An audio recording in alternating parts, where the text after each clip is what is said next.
Assalamualaikum, bertemu kembali dengan saya Urmanas Prasetyo, masih dalam rangkaian kasus pemecahan kasus Excel. Kali ini kita balik lagi ke grup ya. Nah, ini grup saya, grup bantuan makro VB Excel. Jadi buat rekan-rekan yang punya pertanyaan terkait Excel, silahkan diposting saja untuk pertanyaan di grup ini, kita diskusi bareng. Dan sebisa mungkin akan saya jawab pertanyaan teman-teman melalui video tutorial yang saya buat di YouTube seperti ini ya. Dengan harapan teman-teman mudah atau gampang memahami pemecahan atau solusi yang saya berikan, sehingga mungkin jika itu masuk pada atau cocok pada kebutuhan teman-teman bisa diterapkan di pekerjaan teman-teman ya. Oke, jadi kita scroll dulu ke bawah. Untuk link ini nanti akan saya sertakan di deskripsi ya teman-teman ya, untuk link grup Facebook saya. Saya scroll ke bawah, di sini ada beberapa pertanyaan dan saya fokus pada teman kita Pak Wisnu Cahyadi yang menanyakan, intinya mohon dibantu untuk solusi kendala terkait data absensi. Baik, saya download dulu untuk ininya, download dulu untuk filenya. Nah, ini adalah file yang sudah saya download ya. Jika kita lihat di sini, Pak Wisnu Cahyadi ini mempunyai satu tabel yang seperti ini ya, kurang lebihnya ada kolom nomor, tanggal, nama, dan penjualan dalam pages ya. Hasil yang diinginkan adalah sebagai berikut, yaitu ada tanggal, nama, dan hari kerja. Dan di sini juga kita lihat ada hari kerja adalah jumlah dari tanggal di mana setiap pegawai masuk ya. Jadi di sini kalau saya memandang adalah cara pengelompokan data berdasarkan nama ya, itu dulu yang saya dapat. Nah, pertanyaannya adalah bagaimana cara menghitung hari kerjanya berdasarkan tanggal dan nama, itu ya. Kalau saya lihat di sini, tanggal tersebar menjadi beberapa tanggal ya, ada 3, 8, 8, 12, tapi tanggal ini pun juga berdasarkan nama. Jika saya lihat lebih baik kok kayaknya pengelompokannya adalah nama dulu baru tanggal. Kenapa? Karena di sini tanggal masih ada pengelompokan yang acak. Maksud saya ada 8, juga ada 8 lagi di sini. Alangkah lebih baiknya nanti jika pengelompokannya adalah nama dulu kemudian tanggal masuknya tanggal berapa saja, begitu baru hari kerjanya dihitung ya. Dan jika kita amati pada tabel di sini, kita lihat pada satu data dulu, sampling data dulu, yaitu pada tanggal 3 November ada 3 transaksi dengan nama yang sama, yaitu Pak Asep. Yang membedakan hanyalah penjualan dalam bentuk pagesnya. Akan tetapi pada tabel hasilnya di sini untuk Pak Asep tanggal 3 November hanya dianggap 1 hari masuk. Demikian juga untuk tanggal 8 November. Kita lihat tanggal 8 November ada 1 transaksi untuk Pak Asep. Ini ya, juga dihitung 1 hari. Jadi kalau saya melihat di sini, alur data yang dibutuhkan adalah pengelompokan atau menghitung berapa hari kerja masuk pada setiap nama-nama yang ada di sini. Gitu ya. Jadi untuk setiap tanggal yang duplikasi seperti ini akan hanya dihitung 1 hari masuk kerja, meskipun untuk penjualannya berbeda-beda. Dan di sini kita mempunyai beberapa nama ya, ada Pak Asep, Didi, Anis, Cepi, dan lain sebagainya. Dan sebenarnya saya juga sudah membuat satu solusinya agar nanti dipahami seperti apa sih goal dari tutorial ini. Dan kurang lebihnya adalah seperti ini yang saya buat.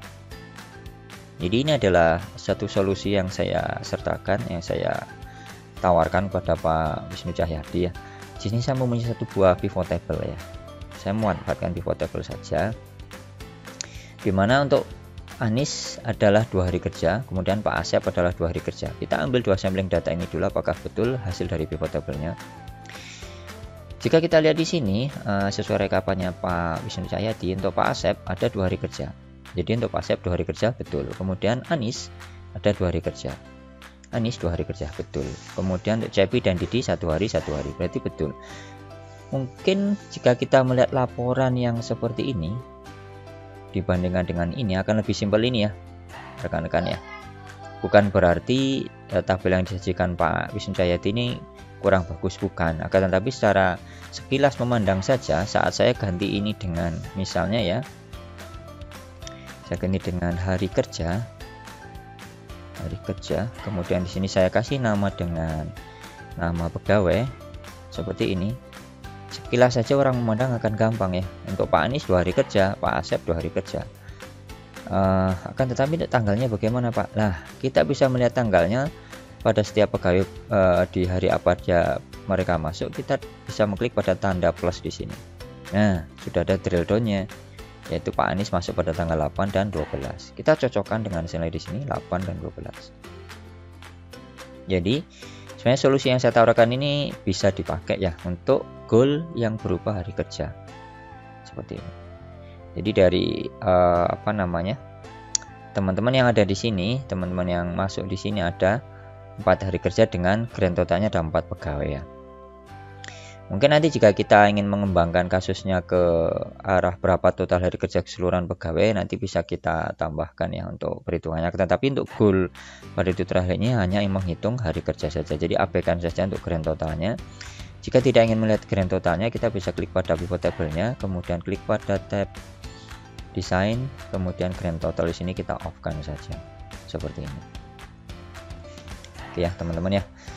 Jadi sebelum kita menuju ke sini, saya akan tunjukkan dulu step-stepnya yang sering dilakukan rekan-rekan yang atau teman-teman yang baru kenal pivot table, dan tentunya itu bukan cara yang tepat untuk mendapatkan hasil seperti ini ya. Dan kemudian nanti akan saya tunjukkan juga cara yang tepat untuk mendapatkan hasilnya seperti ini. Oke teman-teman ya, kita balik lagi ke file yang sudah dikirim yang asli ya. Solusinya adalah seperti ini. Kebanyakan orang yang menggunakan pivot table akan membuat pivot table seperti ini. Kita blok dulu untuk tabel datanya, kemudian klik pada tab insert, klik pada pivot table, kemudian pastikan untuk tabel atau range-nya sudah sesuai, ditandai dengan garis titik-titik seperti ini. Kemudian klik pada existing worksheet saja karena ingin diletakkan pada worksheet yang sama. Saya taruh saja di sini ya teman-teman. Kemudian saya klik OK. Kita akan mempunyai satu blueprint atau cetak atau mal ya, atau apa ya, cetakan lah istilahnya, tempat pivot table-nya nanti kita bangun di sini ya.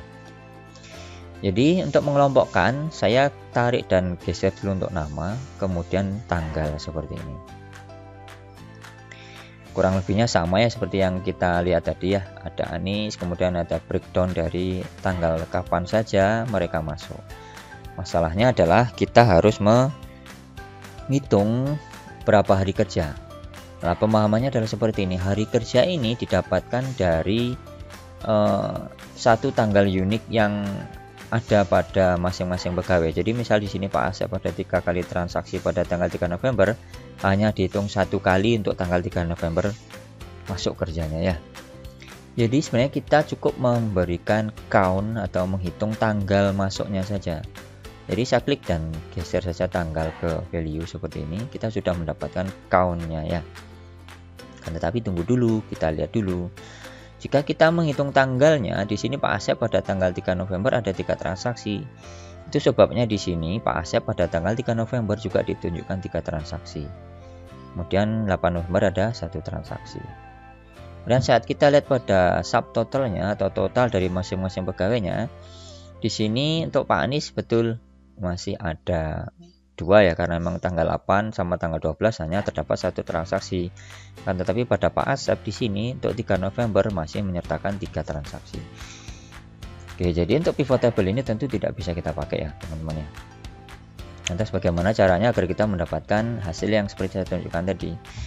Caranya sederhana sekali ya teman-teman ya. Kita cukup mengklik dan blok pada tabelnya sama persis seperti yang kita buat tadi, atau ini sebelum saya buat ya, saya duplikasi dulu seperti ini ya. Saya buat tabel yang sama persis, ini saya hapus dulu, delete ya, seperti ini. Kita balik ke sheet yang 1, 2 ya. Kemudian saya akan tunjukkan cara bagaimana mendapatkan data tabel seperti yang saya tunjukkan pada sheet 1 tadi ya, sheet pertama yang tadi ini ya.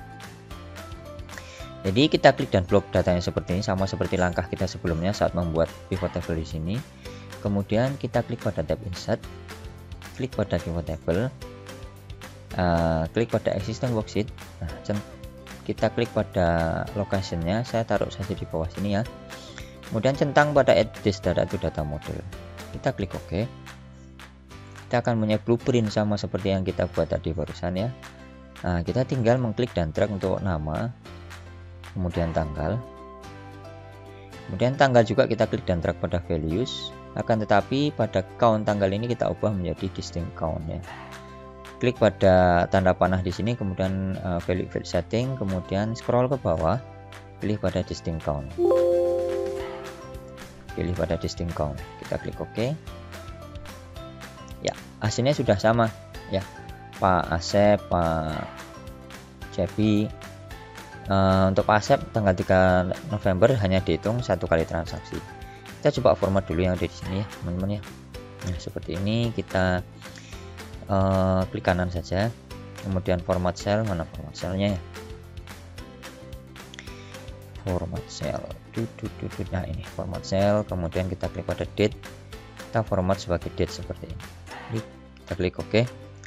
Nah, pada tanggal 3 November Pak Asep sudah hanya dihitung 1 hari ya. 3 November dihitung 1 hari, sama seperti yang kita buat tadi. Akan tetapi untuk count biasa Pak Asep pada tanggal 3 November sudah masih dihitung 3 hari. Jadi distinct count ini menghilangkan duplikasi ya teman-teman ya.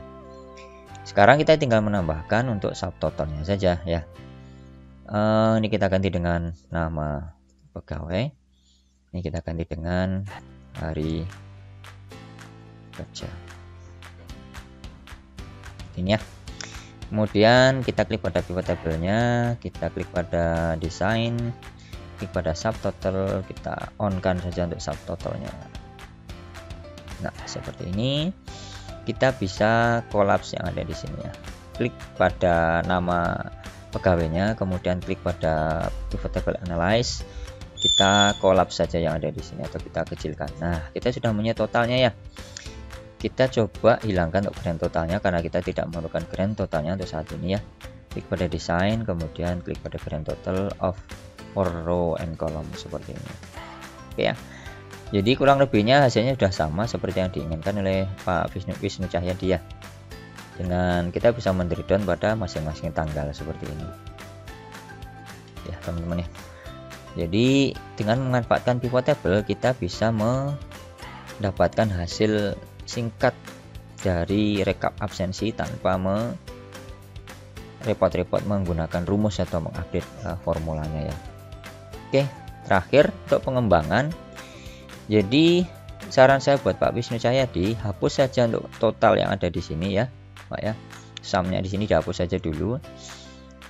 Kenapa? Karena saya akan menawarkan satu solusi yang lebih gampang nanti Bapak ini ya, Bapak pakai ya. Jadi saya delete saja dulu, sumnya taruh aja di atas Pak. Jadi nanti saat datanya ini bertambah terus ke bawah, Bapak sudah tidak perlu lagi update untuk absensinya. Jadi untuk sumnya tulis saja di sini sum ya, sama dengan sum. Nah, taruh saja totalnya ada di atas ini, misalnya seperti ini ya, seperti ini. Dan tetapi kalau saya lebih milih seperti ini, saya hapus dulu untuk totalnya tadi, kemudian ini saya klik dan blok, saya klik pada home, kemudian saya klik pada table style di sini ya. Saya format as table untuk tabel saya di sini. Saya klik pada yang warna biru di sini, saya klik OK. Nah, kita sudah mempunyai satu format table dari data-data kita ya. Kemudian kita buat pivot table, caranya sama seperti tadi. Klik pada salah satu atau blok seperti ini ya. Ya, kemudian bisa klik insert pivot table ya. Kemudian si tabel orange-nya akan menunjukkan pada tabel 1. Kenapa? Karena saat kita membuat tabel di sini secara otomatis akan muncul tabel desain di sini. Dan saat saya klik pada tabel desain, ada tabel name di sini yang menunjukkan namanya adalah tabel 1. Kita bisa merubah nama tabelnya di sini misalnya dengan TBL absensi seperti ini, tekan enter. Ya. Jadi saat kita klik dan blok seperti ini, kita klik pada tab insert kemudian pivot table. Nah, referensi di sini sudah berganti menjadi tabel absensi. Kita klik saja pada existing worksheet, kemudian taruh saja di bawahnya sini ya. Centang pada this data to data model, kita klik OK. Sama caranya seperti tadi, klik pada nama, tanggal ya. kemudian tanggalnya kita taruh di values dan kita taruh pada distinct count ya, seperti ini. Klik OK. Kita format untuk tanggal-tanggalnya dulu ya, pilih pada date-nya, kita klik OK, kemudian kita tambahkan untuk subtotalnya di sini ya, subtotal, kemudian top of the group seperti ini. Kita bisa ganti namanya, misalnya dengan nama pegawai, kemudian di sini dengan hari kerja. Ini bisa kita collapse ya, seperti tadi, analyze, kemudian kita collapse. Nah, seperti ini. Grand totalnya kita hilangkan juga ya. Perbedaannya nanti adalah saat kita menambahkan data di sini ya. Misalnya saya tambahkan lagi di sini nomor 11, tanggal, misalnya tanggal, kita buat saja misalnya tanggal 15 November ya. Seperti ini. Kita tambahkan saja di sini namanya Pak Asep. Saya tambahkan saja di sini 70 ya. Data asal saja. Tanda di sini Pak Asep masih 2 hari kerja. Nah, untuk menghitung rekapannya kita tidak perlu lagi membuat pivot table. Kita cukup klik pada tab data ya, kemudian klik pada refresh all. Sebelum saya klik pada refresh all, tandai di sini Pak Asep masih 2 hari ya. Sedangkan saya tadi sudah menambahkan satu data di sini. Kita coba refresh all. Ya, sudah bertambah menjadi 3 hari kerja. Jadi tanpa mengupdate formula apapun lagi, si pivot table sudah menghasilkan rekap dalam waktu yang sangat singkat. Ya, demikian tutorial kali ini ya teman-teman ya. Mudah-mudahan bisa dipahami. Silakan untuk teman-teman yang belum pahami diulang lagi video tutorialnya. Jangan lupa untuk gabung di grup Facebook saya dan mungkin share untuk video tutorial saya ini buat rekan-rekan yang membutuhkan ya. Mungkin teman-temannya, rekan-rekan yang mempunyai data yang sama yaitu rekap asensi, monggo di share saja untuk video tutorial ini. Oke, bertemu kembali dengan saya Rumenas Prasetyo masih dalam rangka tutorial yang lain. Assalamualaikum warahmatullahi wabarakatuh.